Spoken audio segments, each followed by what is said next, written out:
കഴിഞ്ഞ ക്ലാസ്സിൽ നമ്മൾ ഡിസ്കസ് ചെയ്തുകൊണ്ടിരുന്നത് ഡെലിഗേഷൻ എന്താണെന്നാണ്. ആ ഡെലിഗേഷനുമായി ബന്ധപ്പെട്ട് ഡെലിഗേഷൻ എന്താണ്, അതായത് ഒരു അതോറിറ്റി സബോർഡിനേറ്റിന് ട്രാൻസ്ഫർ ചെയ്ത് കൊടുത്തതിന് ശേഷം ആ ഒരു അതോറിറ്റി സബോർഡിനേറ്റിന് യൂസ് ചെയ്യാൻ പറ്റുകയാണെന്നുണ്ടെങ്കിൽ ഇത്തരം ആക്ടിവിറ്റികളാണ് നമ്മൾ എന്തെന്നറിയപ്പെടുന്നത് ഡെലിഗേഷൻ എന്നുകൊണ്ട് ഉദ്ദേശിക്കുന്നത്. അപ്പോൾ ഡെലിഗേഷനുമായി ബന്ധപ്പെട്ട് ഡെലിഗേഷൻ ചെയ്യുമ്പോൾ അറിഞ്ഞിരിക്കേണ്ട ഒട്ടനവധി പോയിന്റുകൾ നമ്മൾ കഴിഞ്ഞ ദിവസം ഡിസ്കസ് ചെയ്തു.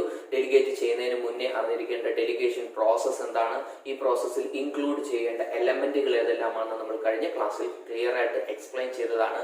ഇന്ന് നമ്മൾ ഡിസ്കസ് ചെയ്യാൻ പോകുന്നത് എലമെന്റ് ഓഫ് ഡെലിഗേഷനെ കുറിച്ചാണ്. ദാറ്റ് ഈസ് ഇമ്പോർട്ടന്റ് എലമെന്റുകൾ മെയിൻ ആയിട്ട് നമ്മൾ പറയുന്നു. ഒരു സുപ്പീരിയർ സബോർഡിനേറ്റ് റിലേഷൻഷിപ്പിലൂടെയാണ് എന്താണ് അതോറിറ്റി ഡെലിഗേറ്റ് ചെയ്യുന്നതായിട്ട് വരുന്നത്. അപ്പോൾ സുപ്പീരിയർ സബോർഡിനേറ്റ് റിലേഷൻഷിപ്പിൽ ഉണ്ടാകുന്ന ഇമ്പോർട്ടന്റ് എലമെന്റുകൾ ഏതെല്ലാമാണെന്ന് ക്ലിയർ ആയിട്ട് നമ്മൾ അറിഞ്ഞിരിക്കേണ്ടതായിട്ട്. ഇവിടെ ഇമ്പോർട്ടന്റ് ആയിട്ട് പറയണം, മെയിൻ ആയിട്ട് 3 എലമെന്റുകളെ കുറിച്ചാണ് പറയുന്നത്. ഏതൊക്കെയാണ് പറയുന്നത്?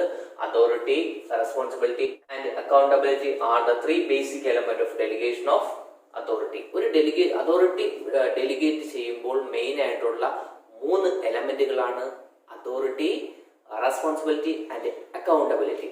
എന്താണ് അതോറിറ്റി, എന്താണ് റെസ്പോൺസിബിലിറ്റി, അല്ലെങ്കിൽ എന്താണ് അക്കൗണ്ടബിലിറ്റി എന്ന് ഒരു ക്ലിയർ ഒരു മീനിങ് നമുക്ക് തീർച്ചയായിട്ടും ഉണ്ടായിരിക്കണം. അപ്പൊ നമുക്ക് അതുമായി ബന്ധപ്പെട്ടാണ് ഡിസ്കസ് ചെയ്യാൻ പോകുന്നത്. Authority means it is delegated. Authority നമുക്ക് എന്ത് ചെയ്യാൻ പറ്റും? ഡെലിഗേറ്റ് ചെയ്യാൻ പറ്റും.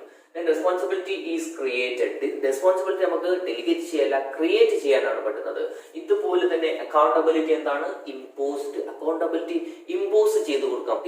അതോറിറ്റി റെസ്പോൺസിബിലിറ്റി റിലേഷൻഷിപ്പിലൂടെ ഉണ്ടാവുന്ന ഒരു ഒബ്ലിഗേഷൻ ആണ് ഈ അക്കൗണ്ടബിലിറ്റി എന്ന് പറയുന്നത്. അപ്പൊ ഈ അക്കൗണ്ടബിലിറ്റി എന്താണ്, അതോറിറ്റി എന്താണ്, റെസ്പോൺസിബിലിറ്റി എന്താണ് നമ്മൾ ക്ലിയർ ആയിട്ട് ഡിസ്കസ് ചെയ്യേണ്ടതായിട്ടുണ്ട്. ആദ്യം നമുക്ക് ഫസ്റ്റ് എലമെന്റ് ആയ അതോറിറ്റി എന്താണെന്ന് മനസ്സിലാക്കാം. എന്താണ് ഇവിടെ അതോറിറ്റി എന്നുകൊണ്ട് ഇവിടെ പറഞ്ഞിരിക്കുന്നത്? എന്താണ്? Authority is the right to command. Command ചെയ്യാനുള്ള ആ ഒരു പവറിനെയാണ്, അല്ലെങ്കിൽ ആ ഒരു റൈറ്റിനെയാണ് നമ്മൾ എന്ത് പറയുന്നത്? അതോറിറ്റി എന്ന് പറയുന്നത്. Henri Fayol define, father of general principles of management introduce ചെയ്ത വ്യക്തിയാണ് ഈ ഹെൻറി ഫയോൾ. ഹെൻറി ഫയോൾ വേണ്ടി ഡിഫൈൻ ചെയ്തിട്ടുണ്ട് എന്താണ് അതോറിറ്റി. എന്താണ് പുള്ളി പറയുന്നത്? Authority as the right to give order and extract obedience എന്നാണ് പറയുന്നത്. അതായത് അതോറിറ്റി എന്ന് പറയുന്നത് മറ്റുള്ളവർക്ക് റൈറ്റ് കൊടുക്കുന്നത് എന്താണ്? ഓർഡർ ചെയ്യാനുള്ള റൈറ്റ് പാസ് ചെയ്ത് കൊടുത്തിട്ട് എക്സാക്ട് ഒബീഡിയൻസ്, ദാറ്റ് ഈസ് നമ്മൾ അനുസരിക്കും എന്ന് പറയുന്നവർക്ക് മാത്രമേ ഇത് പാസ് ചെയ്ത് കൊടുക്കാറുള്ളൂ. ഈ അതോറിറ്റി ഈ ഹെൻറി ഫയോൾ 2 കാറ്റഗറി ആയിട്ടാണ് പറയുന്നത്. ഏതാണ്? Authority which deliver by a person on account of his position in the organization is known as official authority. Authority 2 type ഉണ്ട്. അതിൽ ഒന്നാമത്തെ പറയുന്നത് ഒഫീഷ്യൽ അതോറിറ്റിയാണ്. എന്താണ് ഈ official authority? That is official authority പൊസിഷനുമായി ബന്ധപ്പെട്ട്, ആ ഒരു പർട്ടിക്കുലർ ഹൈറാർക്കിയിലുള്ള പൊസിഷനുമായി ബന്ധപ്പെട്ട് ഏതെങ്കിലും രീതിയിൽ പവർ റൈറ്റ്, അതായത് അതോറിറ്റി പാസ് ചെയ്ത് കൊടുത്തു കഴിഞ്ഞാൽ ആ ഒരു പർട്ടിക്കുലർ ഓർഗനൈസേഷനിൽ വർക്ക് ചെയ്യുമ്പോൾ എന്ത് സംഭവിക്കുന്നു? ആ ഒരു സബോർഡിനേറ്റിന് മറ്റൊരു സബോർഡിനേറ്റിന് എന്ത് ചെയ്യാൻ പറ്റും? ഓർഡർ കൊടുക്കാൻ പറ്റും. എന്താണ് അതോറിറ്റി എന്ത് ചെയ്തിട്ടുണ്ട്? ഡെലിഗേറ്റ് ചെയ്ത് കൊടുത്തിട്ടുണ്ട്. തൊട്ട് സുപ്പീരിയർ എന്ത് ചെയ്ത് കൊടുത്തിട്ടുണ്ട്? ഡെലിഗേറ്റ് ചെയ്ത് കൊടുത്തിട്ടുണ്ട്. ആ ഒരു പവർ ഓർഗനൈസേഷനിൽ കാണിച്ചാൽ ഇത്തരം ആ അതോറിറ്റിയെ നമ്മൾ എന്ത് പറയും? ഒഫീഷ്യൽ അതോറിറ്റി എന്ന് പറയും. നേരെ മറിച്ച് മറ്റൊരു രീതിയിൽ പറയുന്നത്, on the other hand personal authority is delivered by a person on account of his intelligent knowledge, skill and experience. സാധാരണ എന്താണ് ചില വ്യക്തികൾക്ക് എന്താണ് ഓട്ടോമാറ്റിക്കായിട്ട് അവരുടെ സ്കില്ല് അനുസരിച്ച്, അല്ലെങ്കിൽ അവരുടെ ഇന്റലിജൻസ് അനുസരിച്ച്, അല്ലെങ്കിൽ അവരുടെ എക്സ്പീരിയൻസ് അനുസരിച്ച് ചില അതോറിറ്റികൾ കിട്ടും. ഇറ്റ്സ് എ പേഴ്സണൽ അതോറിറ്റിയാണ്. ദാറ്റ് ഈസ് സപ്പോസ് ഒരു പുതിയതായിട്ട് ഒരു എംപ്ലോയി ജോയിൻ ചെയ്യുമ്പോൾ ആ എംപ്ലോയി ചിലപ്പോൾ പഴയ എംപ്ലോയീസിന്റെ ടോപ്പിലായിരിക്കും ജോയിൻ ചെയ്യുന്നത്. ദാറ്റ് ഈസ് സുപ്പീരിയർ ആയിട്ടായിരിക്കും ജോയിൻ ചെയ്യുന്നത്. പക്ഷെ കൂടുതൽ എക്സ്പീരിയൻസ് ഉള്ളത് ആ ഒരു സബോർഡിനേറ്റിനായിരിക്കും. ഇത്തരം സിറ്റുവേഷൻ വരുമ്പോൾ എന്ത് ചെയ്യുന്നു? പുതിയതായിട്ട് ജോയിൻ ചെയ്ത എംപ്ലോയി അല്ലെങ്കിൽ സുപ്പീരിയർ എന്ത് ചെയ്യുന്നു? സബോർഡിനേറ്റിന് റൈറ്റ് പാസ് ചെയ്ത് കൊടുക്കുന്നു. എന്തുകൊണ്ടാണ്? He's more experienced in this particular organisation. ഇത്തരം സിറ്റുവേഷൻസ് ഹാൻഡിൽ ചെയ്യാൻ വേണ്ടിക്ക് പുതിയ എംപ്ലോയിക്ക് അല്ലെങ്കിൽ പുതിയ സുപ്പീരിയറിന് കുറച്ച് കാലതാമസം എടുക്കും. ഈ സമയത്ത് എന്ത് ചെയ്യുന്നു? അവരുടെ ഇന്റലിജന്റ് നോളജ് അനുസരിച്ച് ചില പാർട്ടുകൾ, ദാറ്റ് ഈസ് സുപ്പീരിയർ പാർട്ടുകൾ സബോർഡിനേറ്റിന് ഷെയർ ചെയ്ത് കൊടുക്കുന്നു, അല്ലെങ്കിൽ ട്രാൻസ്ഫർ ചെയ്ത് കൊടുക്കുന്നു, അല്ലെങ്കിൽ ഡെലിഗേറ്റ് ചെയ്ത് കൊടുക്കുന്നു. അതിനെയാണ് നമ്മൾ അറിയപ്പെടുന്നത് പേഴ്സണൽ അതോറിറ്റി എന്നുകൊണ്ട് ഉദ്ദേശിക്കുന്നത് ഹെൻറി ഫയോൾ ഉദ്ദേശിക്കുന്നത്. Authority flow from top to bottom. Authority എപ്പോഴും എങ്ങനെയാണ് സഞ്ചരിക്കുന്നത്?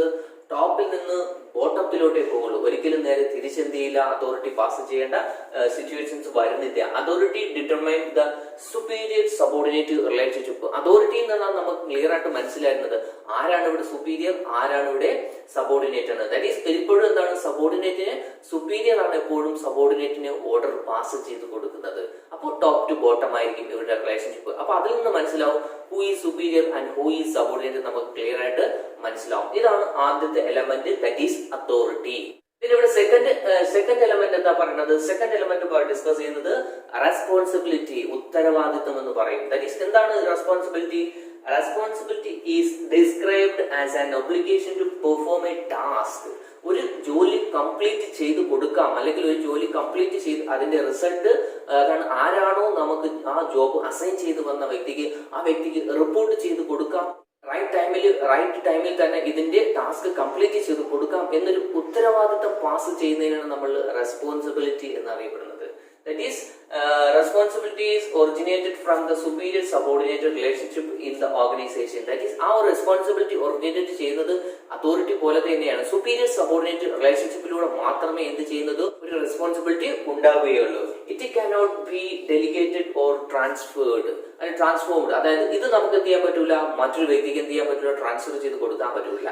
അതോറിറ്റി ആണെങ്കിൽ നമുക്ക് എന്ത് ചെയ്യാം, അങ്ങോട്ട് ട്രാൻസ്ഫർ ചെയ്ത് കൊടുക്കാം, അല്ലെങ്കിൽ ഡെലിഗേറ്റ് ചെയ്ത് കൊടുക്കാം. റെസ്പോൺസിബിലിറ്റി എന്തായാലും ഹൂ ഈസ് റെസ്പോൺസിബിൾ, ആ വ്യക്തി തന്നെ എന്ത് ചെയ്യണം, തിരിച്ച് റിപ്പോർട്ട് പാസ് ചെയ്യണം. അല്ലെങ്കിൽ മറ്റൊരാളെ നമുക്ക് എന്ത് ചെയ്യാൻ പറ്റൂല, ട്രാൻസ്ഫർ ചെയ്ത് കൊടുക്കാനോ ഏൽപ്പിക്കാനോ പറ്റില്ല. Responsibility always flow upwards. Responsibility എപ്പോഴും എന്താണ്, ബോട്ടത്തിൽ നിന്നും ടോപ്പിലോട്ടാണ് പാസ് ചെയ്യുന്നത്. അതോറിറ്റി ആണെങ്കിൽ top to bottom, then responsibility bottom to ടോപ്പിലോട്ടാണ് പാസ് ചെയ്യുന്നതെന്നാണ് ഇവിടെ പറയുന്നത്. From the subordinate to superior, സബോർഡിനേറ്റിൽ നിന്നും സുപ്പീരിയറിലേക്കാണ് അതോറിറ്റി എപ്പോഴും ഫ്ലോ ചെയ്യുന്നത്. മൂന്നാമത്തെ എലമെന്റ് എന്താ ഇവിടെ ഡിസ്കസ് ചെയ്യുന്നത്, മൂന്നാമത്തെ എലമെന്റ് ആണ് അക്കൗണ്ടബിലിറ്റി. അക്കൗണ്ടബിലിറ്റി എന്ന് പറയുന്നത് ഈ ഉത്തരവാദിത്തം കംപ്ലീറ്റ് ചെയ്ത് കൊടുക്കാം എന്നുള്ളൊരു ഉറപ്പാണ് അക്കൗണ്ടബിലിറ്റി എന്ന് പറയുന്നത്. Accountability is the obligation to perform responsibility when subordinate is assigned some duty to performed. അതായത് ഈ കാര്യങ്ങളെല്ലാം കൃത്യമായി ഞാൻ ചെയ്തിരിക്കും, അല്ലെങ്കിൽ ഉറപ്പായിട്ടും ചെയ്ത് സുപ്പീരിയർക്ക് റിസൾട്ട് അല്ലെങ്കിൽ റിപ്പോർട്ട് തന്നിരിക്കും എന്ന് കൊടുക്കുന്ന ഒരു ഉറപ്പിനെയാണ് നമ്മൾ എന്ത് പറയുന്നത്, അക്കൗണ്ടബിലിറ്റി എന്നുകൊണ്ട് ഉദ്ദേശിക്കുന്നത്. he will be accountable to his superior for doing or not doing that work. ആ ഒരു പർട്ടിക്കുലർ ജോബ് കംപ്ലീറ്റ് ചെയ്താലും ആ ഒരു പർട്ടിക്കുലർ ജോബ് കംപ്ലീറ്റ് ചെയ്തില്ലെങ്കിലും ഏത് പാർട്ടിക്കാണോ ഡെലിഗേറ്റ് ചെയ്ത് കൊടുത്തിരിക്കുന്നത് ആ ഒരു പർട്ടിക്കുലർ എംപ്ലോയി തന്നെയായിരിക്കും റെസ്പോൺസിബിൾ പേഴ്സൺ എന്ന് പറയുന്നത്.